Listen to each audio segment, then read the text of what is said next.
Trust, the cultural barometer. What a big subject, one that I've agonised over.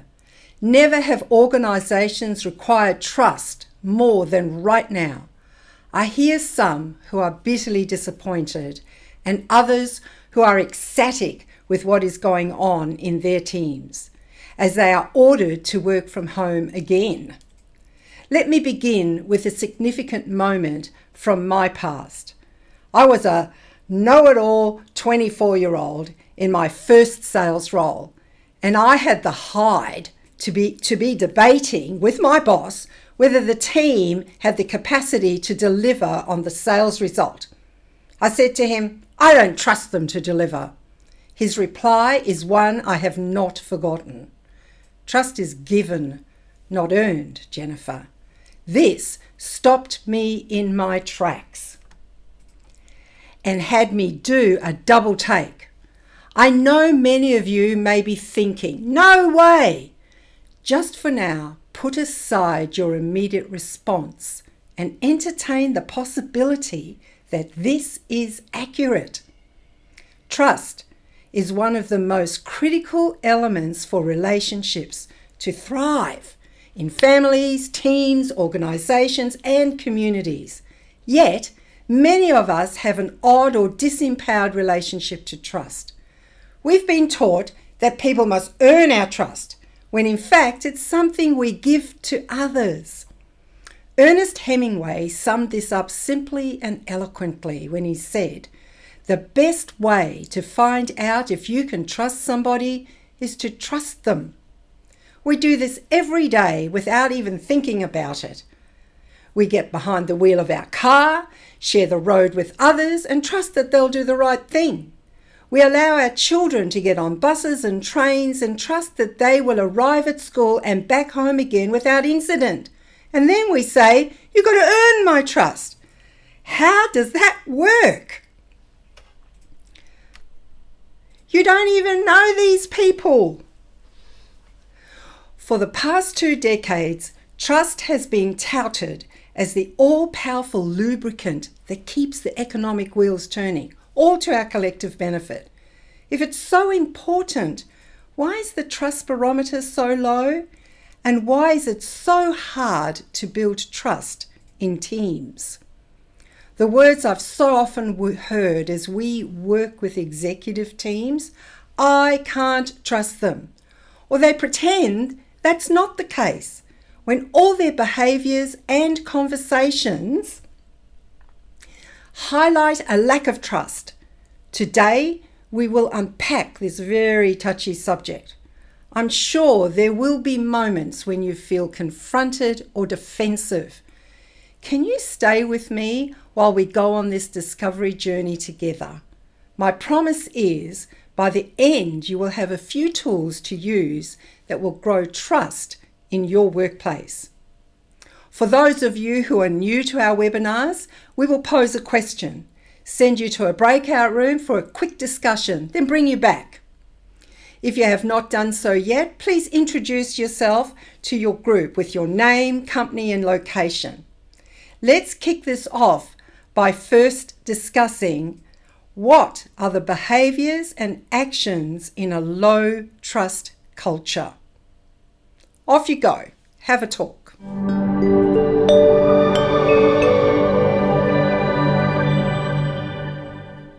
Welcome back. So what are the behaviours and actions in a low trust culture? The warning signs are there, so take note. They don't bite you in the derriere. Let's go on the hunt. Are any of these present in your workplace? A low trust culture sets up a hostile environment where the dis-ease is palpable, which causes all or most of the following to happen. It diminishes collaboration. Are the silos alive and well? How much are those silos costing the organisation as one side complains about the other? Collaboration demands communication, so that you and your people get what they want. It suppresses innovation. Innovation is incremental improvement over time. Innovation is not coming up with how to create electricity. That's been done. It's using electricity to create something more. Today, there is less and less innovation as leaders scramble to control everything around them, suppressing creative thinking. For innovation to take place, 3 things must happen. 1, you need to experience the problem, which means crossing paths with it. 2, you need to access technology and talent to enable a solution. 3, you need to believe that there are better ways to do the things you are currently doing. In order for all of these things to take place as leaders, it is imperative that we trust the people in our business to come up with bigger and better ideas. Then we need to support and adequately fund them. When you don't display trusting them, the good ideas die with them. It increases politics. This speaks for itself. Stamp out the politics in your business. Have zero tolerance for it. It perpetuates fear. Are people too scared to say what they really think? Preferring, what are they thinking anyway? Preferring to keep their heads down? Do you hear comments like, you can't say that around here? Or, I'm sure management has a good reason for doing that. Make it safe for your people to tell you what they really think. It increases reworks and mistakes. Go do the numbers. People are resigned to not being heard. Mistakes are commonplace and reworks are the unchallenged norm. Go and measure how much this is costing you. Here's a little bit of homework.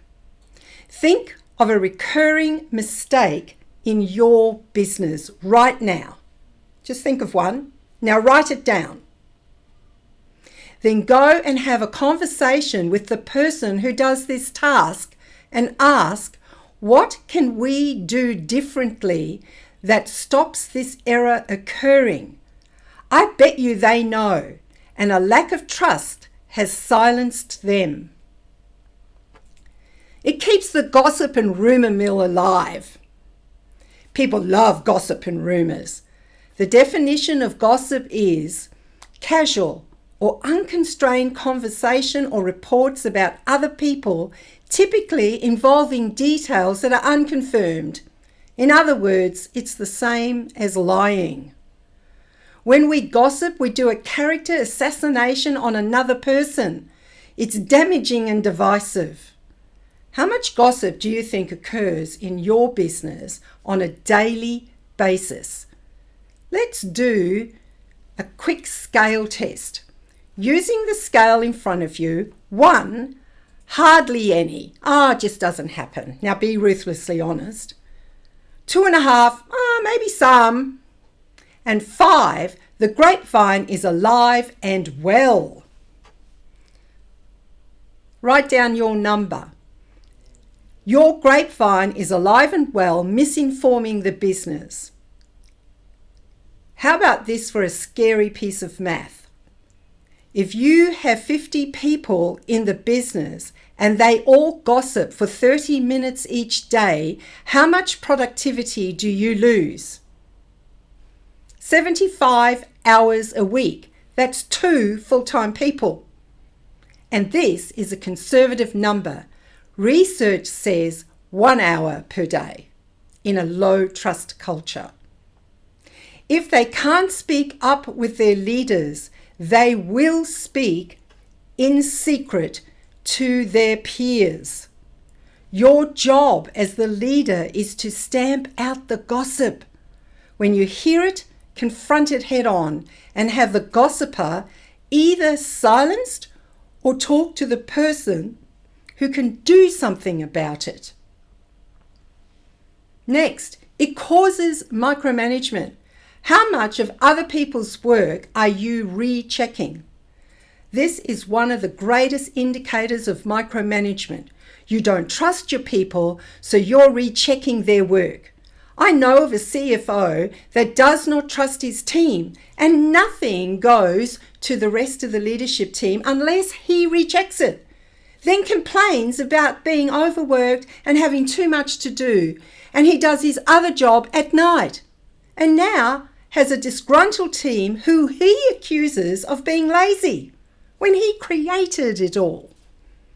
When trust is present, you delegate with authority and confidence, making sure people are well trained in what you want. It creates a lack of empathy. If you want people to trust you as their leader, getting in their world is the way it happens. Being empathetic grows trust. Just remember, empathy does not mean agreement. We did a whole webinar on this. Empathy, the hard skill of leadership. Go listen to the recording. It's on our website. Trust is at the heart of every relationship. These behaviors cause distrust, which is harming your business. Where 82% of people say they don't trust their boss to tell the truth.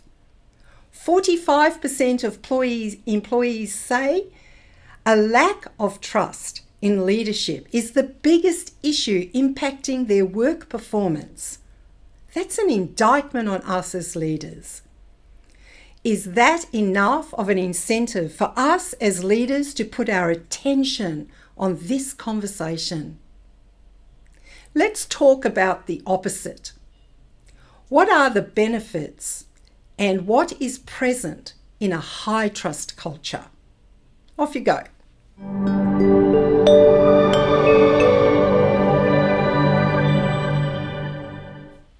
Welcome back. So what are the benefits and what is present in a high trust culture? As I said earlier, trust is a touchy subject, and trust issues can be difficult to acknowledge and solve. If you want your people to grow and flourish, creating an environment where they feel safe to challenge each other, especially you, the leader, is paramount. In organizations where trust is high, people are talking about it. Trust creates a common language which supports your team to experiment and practice trust with one another. If trust has been broken, then you are responsible for repairing it as the leader. The most recent research completed by Dr. Michael Cherry on trust shows that trust is not just a single dimension and can be described by 3 variables: confidence, vulnerability, and proactivity. Keep these variables in mind as we go through the benefits. Let's discuss a few benefits of a high trust culture. We get improved efficiency and increased productivity. Your people will take pride in their work and find improvements that make a difference, and they stop asking permission to do so. High trust means they see it as part of their job to be on the lookout for improvements. Let me just repeat that. They think they should be doing that. Here's an exercise for you. If you want your people to tell you what improvements could be made, stop asking them, "How are you?" unless you're really interested. Rather, empower them by saying something like, "What would you do differently here which would improve efficiency and make your life easier?" Then watch the magic happen. High trust empowers decision making, which means you do not take the path of least resistance, paying lip service to a decision in the meeting and killing the initiative in the corridor. How many of you have seen that in your organisation? You are willing to sit in the heat of the debate until you have agreement. You cannot leave the room until you can accept a new decision and promote it to your team. In the words of Albus Dumbledore, for the Harry Potter fans, we must all face the choice between what is right and what is easy. Staying in the debate empowers you and the whole team. It gives permission for tough conversations. As humans, we avoid conflict. When trust is high, you are able to have those robust conversations. This is a learned skill. When we do, we grow the people around us and give them the opportunity to do things differently. That builds trust. We will be running our Robust Conversations webinar next month on the 3rd of August. Come along and learn more about this. When trust is high, people tell the truth. Nothing will kill trust faster than lying to your people. Transparency and openness are your pathway to trust. Tell them everything and trust that they can handle it. When we do, they feel trusted and valued. I was talking to a CEO recently and he said to me, "I've learned to tell them everything. Then I never have to wonder about what I didn't tell them. I've been accused of being too open. All I know is my people trust me, and that's what counts." It keeps the values of the organisation alive and modelled. We did a whole webinar on values-based leadership. Values are not wallpaper. You as the leader embody them, and so do your people. They are a tool that maintains the trust barometer. There's a sense of belonging. As human beings, we're tribal and want a place where we feel like we belong. High trust has them stay with a high willingness to contribute. I recall last year doing Zoom interviews for Faye's role in Melbourne, and Jay saying to each of the candidates, "We're just checking if you're the right kind of crazy that could handle working in our team." Some people were horrified with the question. However, when we posed this to Faye, she immediately started pulling faces like this, and we laughed and we knew she would fit in perfectly. She still pulls faces in our weekly meetings, just to let us know and keep us on our toes.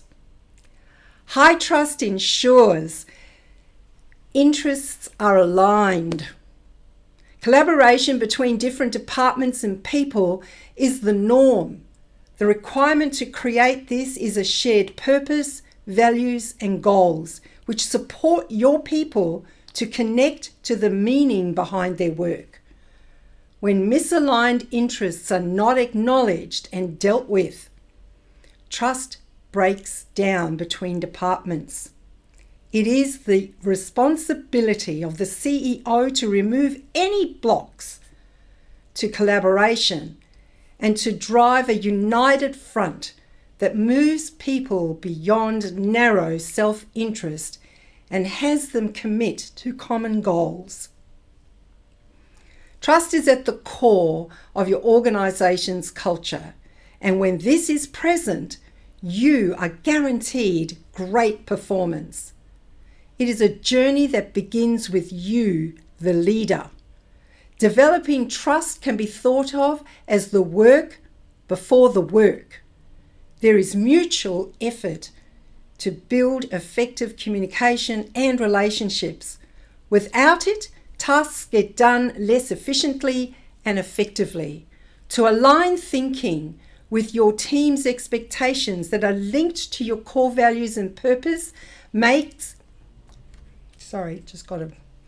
I'll just start again. To align thinking within your team, setting expectations that are linked to your core values and purpose make it much easier to grow. While it does take some planning, the result is a team that works well together, achieving goals and having fun. We've looked at trust, what it is and what it isn't. So now, let's look at the practices of a leader who is building trust. Our next question, what are the practices for a leader who is building trust? Off you go.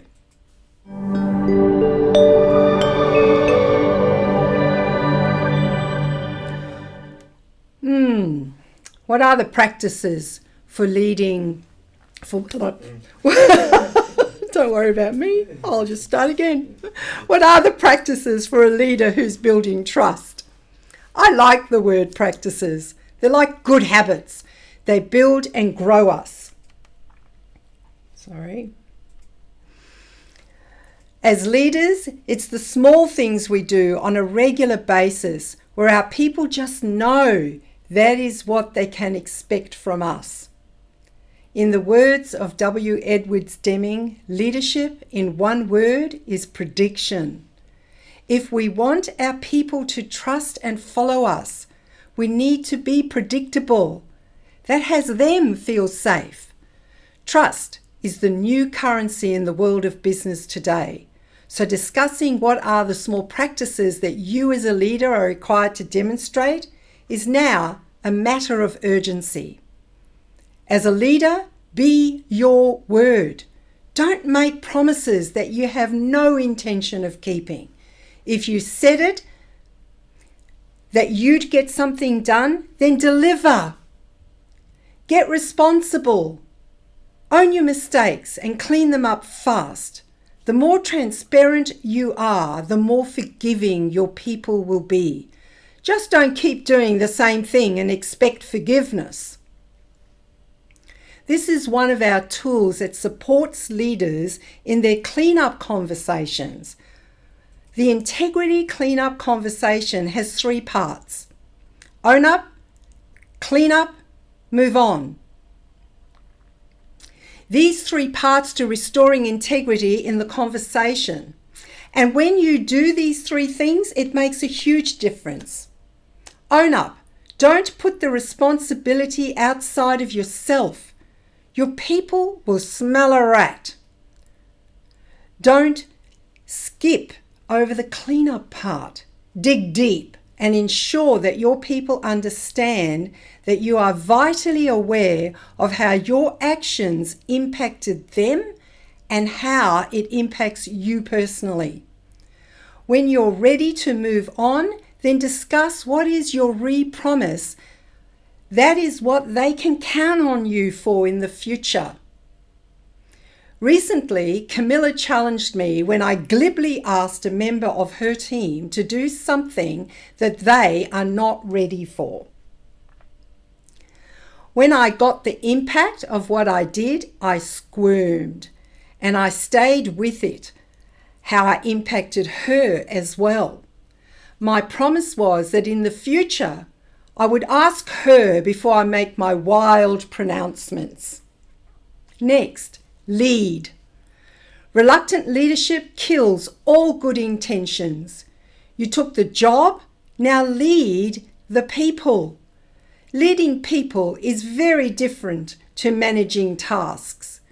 Leaders get the job done through others. If you have work on your desk because you are not holding people to account, then you are not leading. Reluctant leadership is one of the biggest issues inside of leadership teams. Make no mistake, it kills off the future. Next, show up. Showing up is more than just being a body wandering around. Being mindful is about being present and alert to others rather than being concerned about yourself. When you show up as a leader who is present to others, they trust you. Next, pay attention to the human needs of your people. What are their unique challenges? What can you accommodate and what can you not? Be clear and upfront about what you will and won't accommodate. Communicate. Become a great communicator about what's important around here. Listening is key to hearing people when they tell you the truth. Responding to them well is critical. There's an old saying about 2 ears and 1 mouth. It's nonsense. No. Learn to dance in the conversation with your people. That lets them know they have been heard. When we communicate effectively, there's no ambiguity and both parties leave clear. A clear intention focuses our attention. With a clear intention while we communicate means we have our attention where it's required. This is critical if you want a workable outcome. This is a big one. Be vulnerable. Trust is choosing to make something that is important to you vulnerable to the actions of someone else. As soon as you do this as a leader, you risk being betrayed. The risk of being vulnerable is too high when there is no trust and relationships remain superficial. Showing vulnerability, admitting your mistakes or weaknesses is the pathway to building trust. Teamwork starts with trust, and the way to build trust is through vulnerability. It's knowing that you don't have to put up a defense mechanism or hide behind a facade because you can speak without fear of being cut down or ridiculed. As a people leader, you lead by example. Vulnerability is displayed in how we let people in when we're struggling. This might be hard when things aren't going well in the business or the team. The language that invites people into your struggle goes something like this. I'm struggling with X and I need support in the form of Y. The moment you do that, you are a demonstration of trust. You empower them to be supportive in whatever form is required. Can you admit to your team that you are struggling? How you and others respond to this demonstration determines where your cultural barometer sits. Modeling the core values. Be a walking, talking example of the values. All the literature says that you must live the values and use the values in your communication. If leaders fail to connect to the values, they can hardly connect their people to them. Modeling is using the values in your conversations, actions and decisions you make. Recently, in a conversation with an executive, he had completely missed how to utilize the values in a tough conversation with one of his team. The team member had made promises to clients that were outside of his scope and would cost the company. He wanted the organisation to pick up the bill, that is, take the loss. I simply asked him, what value did you not bring to this conversation that has the business lose? His answer, their value of integrity, with the distinction doing what's right. There was nothing right about the business making a loss. My response was, the conversation is not over. Go back to your team member and have them renegotiate with your clients for a win-win. This kind of conversation can only happen when trust is present. In other words, the precursor to accountability conversations is trust. All of the above is underpinned by the level of trust people have in you as the leader. Your job? Be authentic. It's the pathway to raising your cultural trust barometer. Imagine the results if your team were willing to be that trusting. You'd get 32 times greater risk taking. They'll do something because it's the right thing to do without fear. 11 times more innovative. Sorry. They'd be 11 times more innovative. What do you think that would produce? And 6 times higher in performance. This speaks for itself. Trust is the one thing in your business that changes everything. Let's change how we lead, starting with being vulnerable and living our core values. It will move our cultural barometer, giving us that competitive edge. Thank you for being here. I'll hand you back to Tama.